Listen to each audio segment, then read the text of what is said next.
senhores telespectadores, o meu projeto para hoje é um pequeno passeio na região de Lisboa. Um passeio a um lugar extraordinário que, apesar disso, é quase completamente desconhecido da grande maioria dos lisboetas. Estou aqui num pequeno planalto que é habitado há milhares de anos e tem vestígios disso.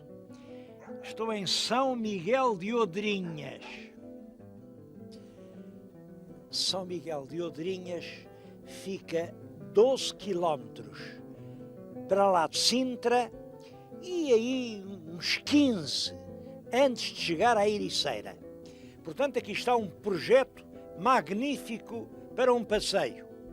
Sai de Lisboa, almoça em Sintra, visita São Miguel de Odrinhas e vai terminar a tarde a ver o pôr do sol naquela encantadora Ericeira. Eu vou começar a visita por São Miguel de Odrinhas. Como lhes disse, é um sítio de uma riqueza histórica prodigiosa. Isto que veem é o que resta de um cemitério medieval, aí talvez do século XII, com as cabeceiras das sepulturas aqui marcadas. Olhem, esta atrás de mim tem o signo Saimão, mas ali mais está aquele grande edifício de pé.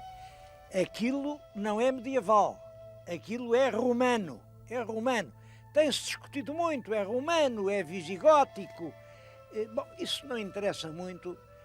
Realmente isto fazia parte de uma vila romana antes de haver este cemitério.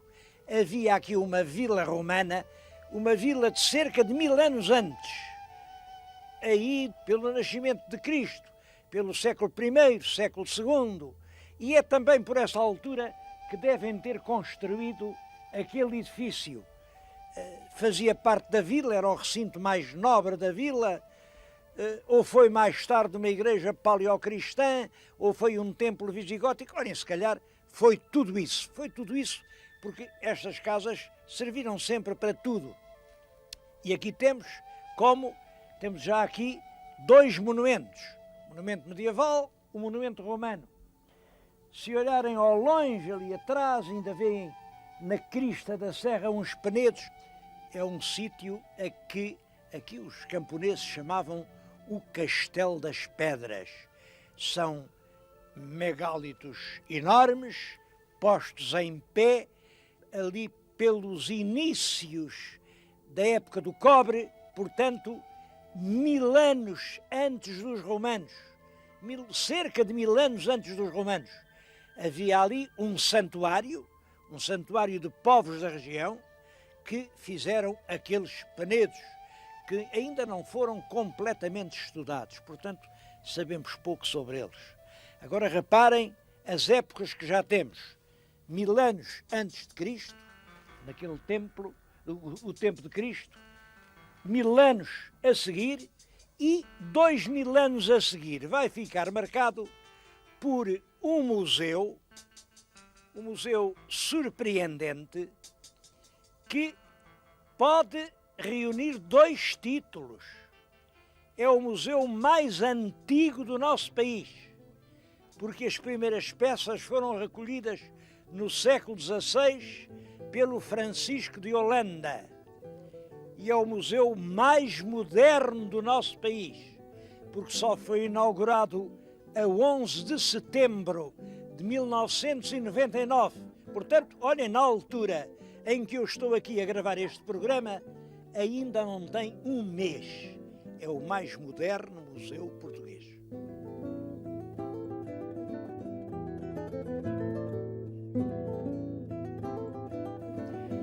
Este museu não é um túmulo de coisas mortas. É uma espécie de grande arca de coisas vivas. É diferente do que se vê por aí. Tem, por exemplo, esta biblioteca. É uma biblioteca ainda, é claro, em fase de instalação, mas, por um lado, uma biblioteca especializada em arqueologia, em antropologia, em ciências humanas. Tem realmente uma coleção magnífica. Mas, além disso, é também uma biblioteca para educar a ler. Tem lá em cima uma salita. Imaginem, até lá estão os livros do Asterix. E estão miúdos a ler. Porque, de facto, não basta apresentar os livros e dizer toma e lê. É preciso, desde crianças, ensinar os portugueses a ler. Este é um facto importante. Os portugueses leem pouco. A venda de livros em Portugal é realmente limitada. E isso porque nós não ensinamos as crianças a ler. As crianças não são chamadas de pequeninas. É na escola ali. Mas não, elas têm que aprender a ler por gosto. Só por gosto é que se aprende.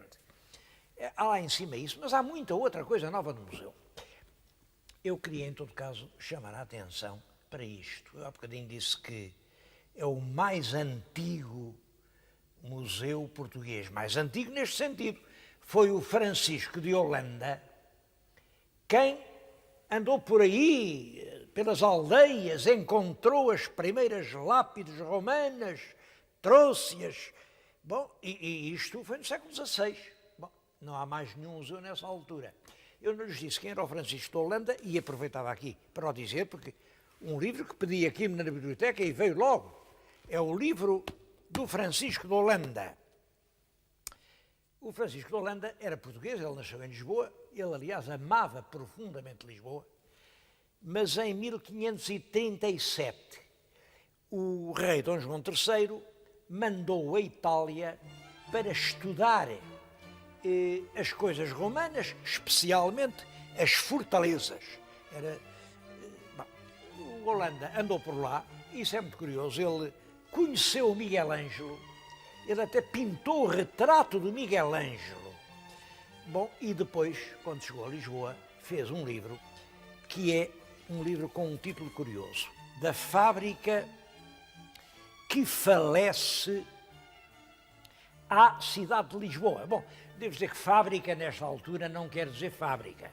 Fábrica quer dizer construção, projeto, grande plano urbanístico, quer dizer, de certo modo é um projeto novo, que falece. Falece é faltar.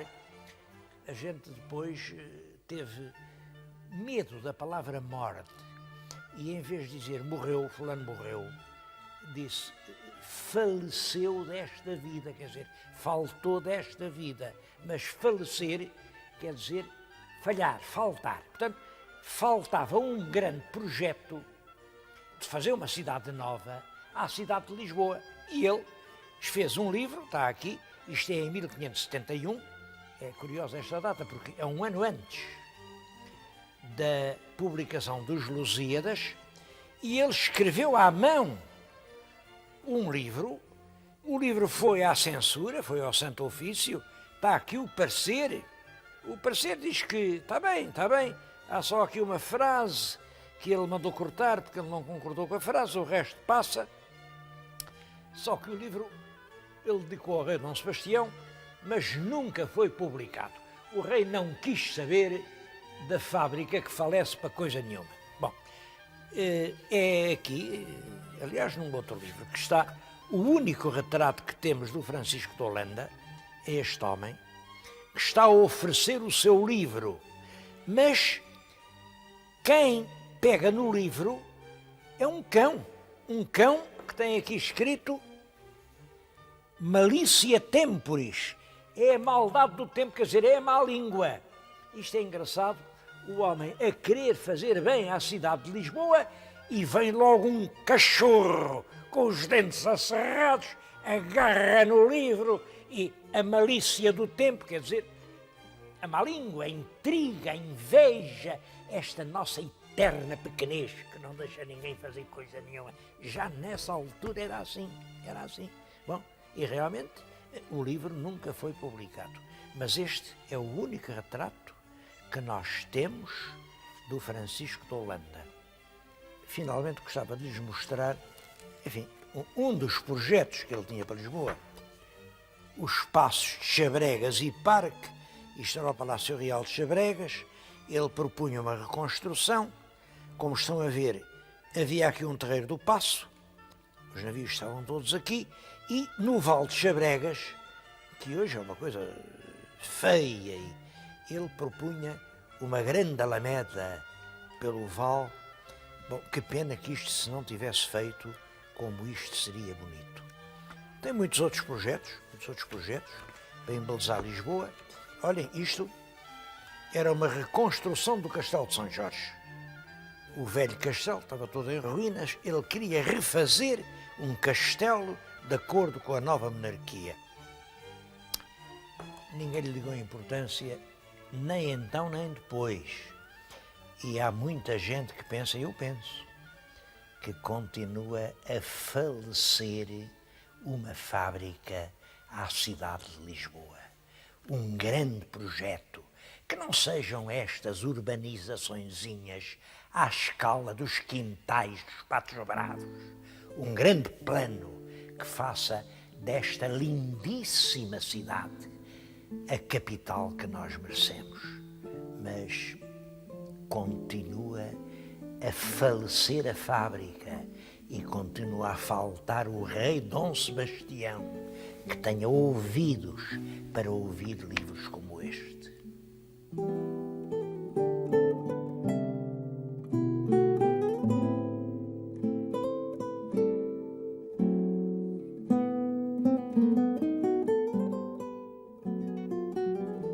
Eu falei no Francisco de Holanda porque realmente foi ele quem inventou este museu. Olhem, eu estou junto de uma pedra, esta, aquela, todas estas pedras aqui, estas mais próximas que me rodeiam, foram recolhidas por Francisco de Holanda e pô-las aqui junto da velha igreja de São Miguel de Odrinhas. Uma igreja muito antiga. São Miguel é um culto ainda anterior à nacionalidade. São Miguel, o triunfo do bem sobre o mal. Bom, ele reuniu as pedras, é claro, as pedras chegaram até hoje, mas neste museu até se conservam pedras que o Francisco de Holanda fez lavrar para pôr na sua própria casa. Eu acho isso realmente muito comovente. É claro que Francisco de Holanda tinha estado em Roma, viu aquela Roma do século XVI, ele chegou aqui cerca de 1540, portanto, a Roma do Renascimento, em que se olha para o Coliseu, olha-se para aqueles arcos triunfais, e ele vem de lá com os olhos cheios daquela emoção. E em Portugal, ele vê que também há pedras romanas. É o primeiro a dar por isso. É o primeiro homem a dar por isso. Bom, das que ele colecionou, e chegaram até hoje cerca de meia dúzia. Depois, o museu é instituído no tempo do professor Joaquim Fontes. O Joaquim Fontes foi meu professor de higiene, imaginem, de higiene escolar na Faculdade de Letras, aos anos que isso foi. Depois foi aqui muitas coisas em Sintra, foi Presidente da Câmara, e isso permitiu-lhe criar um museu. E no tempo do Joaquim Fontes, as peças passam da meia dúzia do Francisco de Holanda para 90. Depois o museu teve outro diretor, é o Dom Fernando de Almeida, também foi meu amigo, meu conhecido. Dom Fernando de Almeida também trabalhou muito, e as peças passam de 90 para 150. A seguir, o museu conhece um homem que o assumiu realmente com um entusiasmo espantoso. A reforma e a renovação de tudo isto, as peças passam para 300. É a ele que se deve este museu moderno. É o Dr. José Cardim Ribeiro, atual diretor. Devo dizer que destas 300 peças, podem-se contar 300 histórias. Estejam descansados, eu não vou contar 300 histórias. Bom, mas há algumas que eu não resisto a contar. Por exemplo, esta pedra que está na minha frente. Aqui, uma lápide. Esta é das tais, ainda reunidas pelo Francisco de Holanda, e é uma pedra que tem uma enorme importância, por causa de uma palavra que aqui está. O meu telespectador pode ler, tão bem como eu, se olhar para aqui, lê um S. Aqui está um E. Isto, veem que é um N. Isto é outro E. E agora um C e um A. Isto diz Sêneca. Porque é que isto é realmente muito importante? Isto é uma coisa a ver com o famoso Sêneca, o grande poeta, o grande pensador? Não. Não. Certamente alguém com o apelido da família dele. Ora, o que se passa é o seguinte: no Renascimento discutia-se muito, se é ou não é verdade que o Santiago e o São Paulo vieram à Península Ibérica, e havia dois grandes partidos.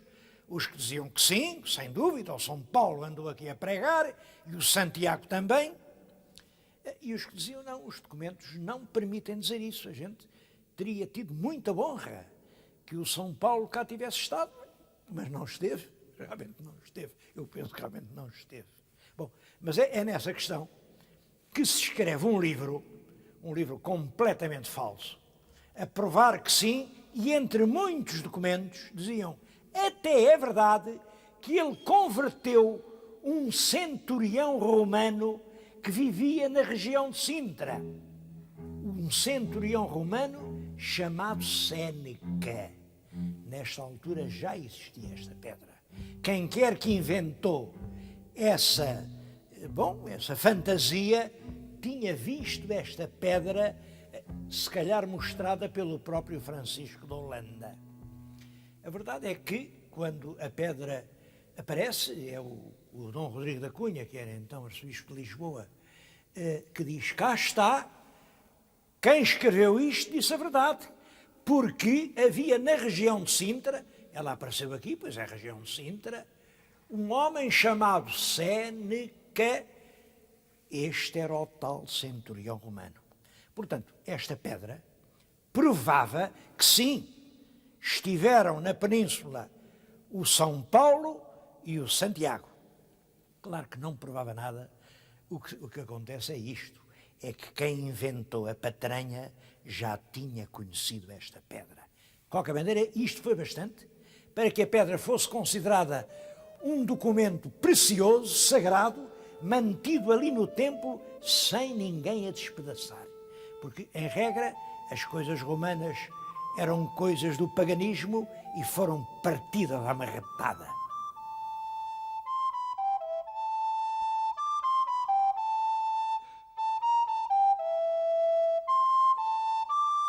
O museu guarda peças de grande valor. Algumas delas são realmente únicas no país. Por exemplo, os únicos 3 túmulos etruscos existentes em Portugal estão neste museu e vamos vê-los já a seguir.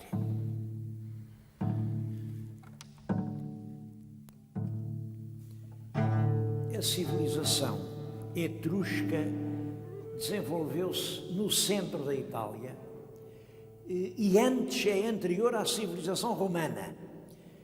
Começa aí 8 séculos antes de Cristo, o ponto mais alto é o século VI antes de Cristo e está já completamente desfeita e romanizada no século II antes de Cristo. É uma civilização ainda um bocado misteriosa porque há hipóteses, há quem diga que eram povos indígenas que enriqueceram extraordinariamente porque aquela região tem muitas jazidas de cobre e de estanho. Como sabem, com o cobre e o estanho faz-se o bronze e eles realmente eram grandes artífices do bronze.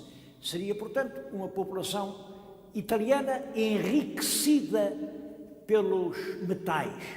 Bom, há quem diga que não, eles têm muito de oriental, seria um grupo vindo do Oriente que se instalou ali e que explorou os metais. Olhem, isto é um rico etrusco.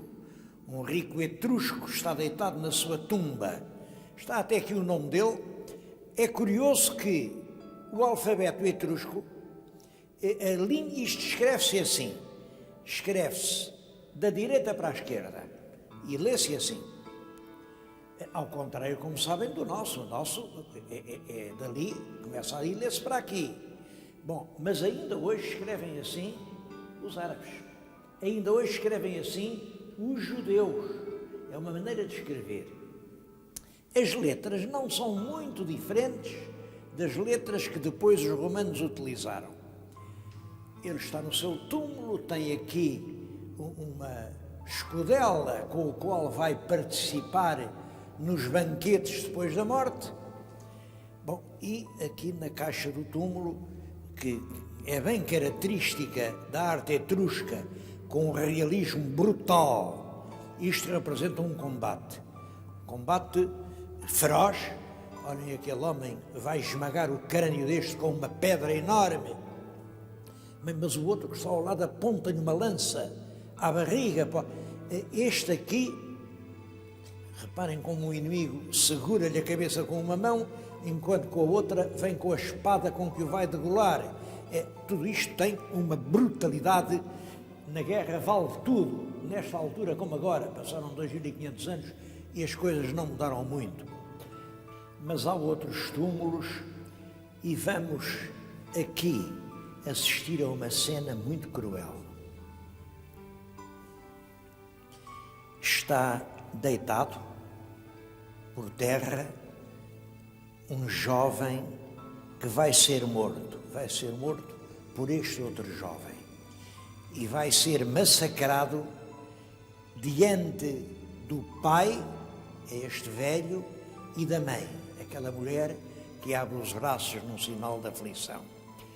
A leitura que os eruditos fazem e que me parece certa é que é uma cena da Guerra de Troia. Depois da Guerra de Troia, um filho de Aquiles, o Neoptolemo, os romanos chamaram-lhe o Pirro é este, tomou-se de uma raiva furiosa e desatou a chacinar os prisioneiros.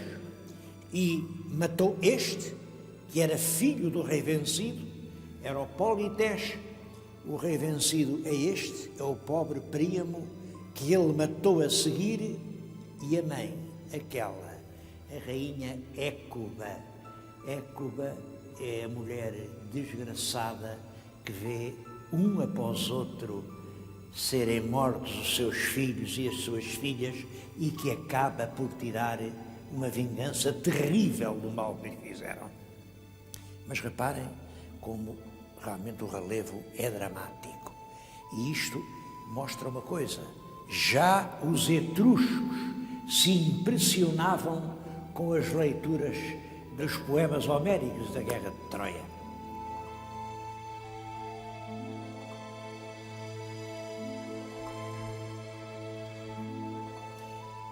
O terceiro túmulo tem uma história diferente. Devo dizer que os três foram comprados em Itália por um morador de Sintra, um Sir Francis Cook, que era dono do Palácio de Monserrate. Gostava muito de coisas antigas, nesta altura isto ainda se vendia, claro, hoje ninguém vende estas coisas, e ele mandou vir de Itália os três túmulos e pôs lá no jardim do Monserrate, ao ar livre. Tinham um lindo efeito decorativo. É claro, todos três tinham tampa. Este também tinha deitado em cima um senhor etrusco, assim a repousar. É claro que ao ar livre, há mau tempo, em 1983, veio uma grande enxurrada, atirou com este túmulo por aí abaixo, e olhem, o túmulo apareceu, mas a tampa até hoje ninguém mais deu com ela. Ou alguém por distração levou para casa, ou está aí enterrada porque houve grandes terras, não se sabe. Perdeu-se um etrusco, perdeu-se em 1983 e dão-se alvíceras a quem o achar. O tema, como veem, é diferente. Representa duas figuras juvenis montados em cavalos marinhos. Os cavalos marinhos são muito curiosos, têm barbatanas, e que parecem atacar uma carantonha que naturalmente representa o mal. Bom, a interpretação mais simples é de que isto seja o eterno tema de uma luta entre o bem e o mal, mas realmente não se sabe o que é que isto significa. Estes 3 túmulos são únicos no país. Únicos. Não temos mais nenhum documento dessa brilhante cultura etrusca.